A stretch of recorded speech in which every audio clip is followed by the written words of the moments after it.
கர்த்தருக்கு ஸ்தோத்திரம்.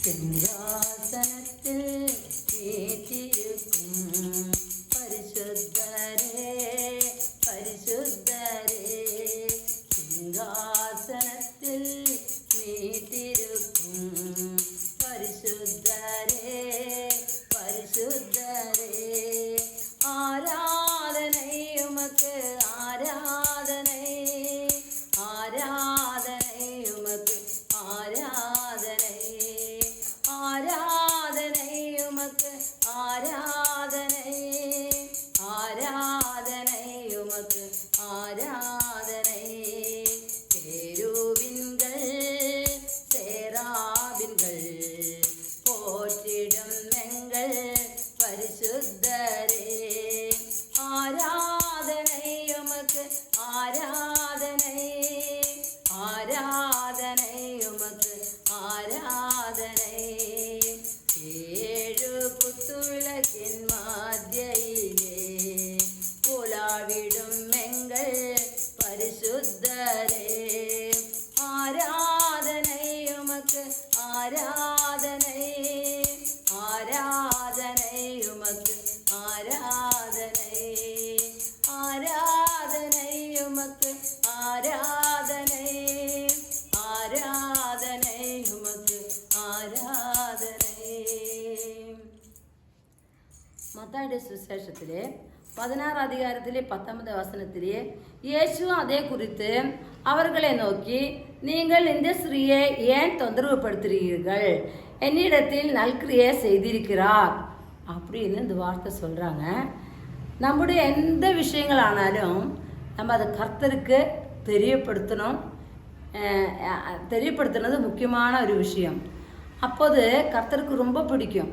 நம்ம ஒரு பெத்த தாய் ஆகட்ட நம்ம குடும்பத்தில் எங்கே போகிறாங்க, ஸ்கூலுக்கு தான் போகிறாங்கன்னு தெரியும். கிளம்பி வைக்கிறதும் சாப்பாடு கொடுக்குறதும் எல்லாம் தாய் தான். ஆனாலும் இது போகிற நேரத்தில் போயிட்டு வர அம்மான்னு சொல்லும்போது எவ்வளோ சந்தோஷமாக இருக்கும். அதே மாதிரி நம்மளோட தேவைகளை ஏசப்பா கிட்ட சொல்லும்போது அதுக்கு கர்த்தர் ரொம்ப சந்தோஷப்படுவாங்க. நம்ம சொல்லாட்டி கூடி அது கர்த்தருக்கு தெரியாத விஷயம் கிடையாது, ஒன்றும் தெரியாது. எல்லாமே கர்த்தருக்கு தெரிஞ்ச விஷயந்தான், அது நமக்கு தெரியும். பிலிப்பியர் 4:6 நீங்கள் ஒன்றுக்கும் கவலைப்படாமல் எல்லாவற்றையும் குறித்து உங்கள் விண்ணப்பங்களை ஸ்தோத்திரத்தோடு கூடிய ஜெபத்தினாலும் வேண்டுதனாலும் தேவனுக்கு தெரியப்படுத்துங்கள். ஏசப்பாக்கு விஷயம் தெரிஞ்ச போல் உண்டாகின 5 காரியம். கர்த்தருக்கு எல்லா விஷயத்தையும் நம்ம ஸ்தோத்திரத்தோடு தெரிவிக்கணும்னு வார்த்தை சொல்கிறாங்க. நம்ம இது ஸ்தோத்திரத்தோடு கர்த்தருக்கு தெரியும்போ ஒரு 5 விஷயம் நமக்கு அந்த வார்த்தையில் மத்தாய் சுவிசேஷம் 26 அதிகாரத்தில் 10 வாக்கியத்தில் சொல்லியிருக்குங்களா. அப்போ அவங்க சொல்லும்போது என்ன நடக்குதுன்னு பார்க்கலாம். மார்க்கு 14:6 இயேசு அவர்களை நோக்கி, அவளை விடுவீங்கள், ஏன் அவளை தொந்தரப்படுத்துகிறீர்கள்? என்னிடத்தில் நல்கிரியை செய்திருக்கிறார். அப்போ கர்த்தர் அதுக்கு பதிலாக சொல்கிறாங்க. அந்த பொண்ணு ஏசப்பாவோட காலு கழுகுறாங்க, தலைமுடியால் தைலம் பூசி செய்கிறாங்க. அதுக்கு மற்றவங்க குறை சொல்லிட்டு இருக்குது.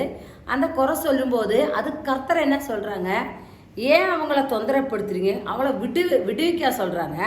அவங்களுக்கு கர்த்தர் பதில் கொடுக்குறாங்க. அவளை தொந்தரவுப்படுத்தக்கூடாதுன்னு சொல்கிறாங்க. அப்புறம் என்ன சரி, அவள் நல்கிரியை செஞ்சுருக்கான்னு கர்த்தர் பேசிக்கிறாங்க. மார்க்கு 14:7 தரித்திரர் எப்போதும் உங்களிடத்தில் இருக்கிறார்கள், உங்களுக்கு மனதுண்டாகும் போதெல்லாம் நீங்கள் அவர்களுக்கு நன்மை செய்யலாம். தன்னாலாவது கர்த்தருக்கு தன்னாலாவது கர்த்தருக்கு கொடுத்தாங்க. அந்த பொண்ணு என்ன செஞ்சாங்க, அவங்களால முடிஞ்சது அந்த கர்த்தர் கால் பாதத்திலே எண்ணெய் பூசி அவங்க முடியால காலையை கழுவி முத்தம் செஞ்சாங்க. அது அவளுக்கு முடிஞ்சாலே செய்கிறாங்க. மார்க்கு 16:8 இவள் தன்னால் இதயத்தினின்று செய்ததினால் அடக்கம் பண்ணப்படுவதற்கு எத்தனமான என் சரீரத்தில் தைலம் பூசுதுக்கு முன்னிட்டு கொண்டார். அப்போ கர்த்தரோட சாவுக்கு முன்னாடி தான் அவள் இதெல்லாம் செஞ்சது. அவளால் முடிஞ்ச அளவுக்கு செஞ்சுருக்காங்க. கர்த்தருக்கு செய்ய வேண்டிய காரியங்கள் எவ்வளோ சீக்கிரமாக நம்ம செய்யுமோ அவ்வளோ சீக்கிரம் நம்ம செய்யணும். சிலவங்களெல்லாம் கர்த்தருக்கு பொருத்தனை பண்ணியிருப்பாங்க, கர்த்தருக்கு செய்ய வேண்டிய காரியங்கள் எது எது நம்ம முதல் செய்யணுமோ, ஜெபிக்கிற காரியம் இருக்குது. நம்ம செய்ய வேண்டிய காரியங்களும் ஃபஸ்ட்டு இருக்குது. கர்த்தரை தெரியப்படுத்தணும், நம்ம ஏதாவது இருந்தால் ஏசப்பா தெரியப்படுத்தணும்லாம் நம்ம செய்ய வேண்டிய காரியம். அப்போது அது நம்ம தெரியப்படுத்துறது கர்த்தருக்கு ரொம்ப பிடிக்காது. அந்த மாதிரி செய்ய வேண்டிய காரியங்கள் நம்ம செஞ்சால் நல்லா இருக்குன்னு சொல்கிறாங்க. ஆனாலே நம்ம பரலோகத்துக்கு போவதுக்கு நம்ம முன்கூட்டி செய்ய வேண்டிய காரியம், நம்ம பரலோகம் போக சில காரியங்கள் செய்ய வேண்டது உண்டு. அது நாம் உயிரோடு இருக்கும்போது நம்ம செய்யணும். நம்ம கர்த்தருக்கு நம்ம செய்யணும் முன்னாடி செய்ய வேண்டிய காரியம், நம்ம உயிரோடு இருக்கும்போது செய்ய வேண்டிய காரியங்கள் நம்ம செய்யணும். நம்ம மரிச்சதுக்கு பிறகு நம்ம அது செய்ய முடியாது. நம்ம முதல் ரட்சிக்கப்படணும். ரட்சிக்கப்பட சொன்னால் என்ன? இயேசு தான் ஆண்டவர் நம்மளுக்காக 2024 வருஷங்களுக்கு முன்பு பூமிக்கு இருந்து நமக்காக மரித்து, நமக்காக ரத்தம் சிந்தி, நமக்காக பாடுபட்டு, நமக்காக மரித்து 3ஆம் நாள் உயர்த்தெழுந்தேட்டு, இன்றைக்கும் உயர்த்தெழுந்தேட்டு பரலோகத்துக்கு போய் இனி நாம் உயிரோடு இருக்கணும். கர்த்தர் 3ஆம் நாள் கர்த்தர் உயிரோடு போனாங்க, இனி வரும்னு சொல்லியிருக்காங்க. அப்படியெல்லாம் வார்த்தை சொல்லியிருக்கிறேன். அந்த ஏசப்பாவில் நான் விசுவசிக்கிறேன். அதுதான் ரட்சிக்கப்படலை. அது கர்த்தரை நம்பணும். இயேசு தான் ஆண்டவர்னு நம்ம நம்பணும். அதுதான் ரட்சிக்கப்படலை. அப்புறம் ஞானஸ்நானம் எடுக்கணும். அது கண்டிப்பாக நம்ம மரிக்க முன்னாடி செய்ய வேண்டிய காரியம். ஞானஸ்நானம் சொன்னால் என்ன? ஒரு வியாதிக்கு ஒரு சாக்கடையில் ஒருத்தவங்க உழுந்துட்டாங்க. உழுந்துக்கும் போது அவங்கள தண்ணியில் போட்டு கழுவாங்க இல்லையா? அந்த அழுக்கெல்லாம் போயிடும். அதே மாதிரி யோர்தான் நதியில் ஏசப்பா அந்த யோர்தானிலும் முங்கி குளித்து எழுந்தாங்க.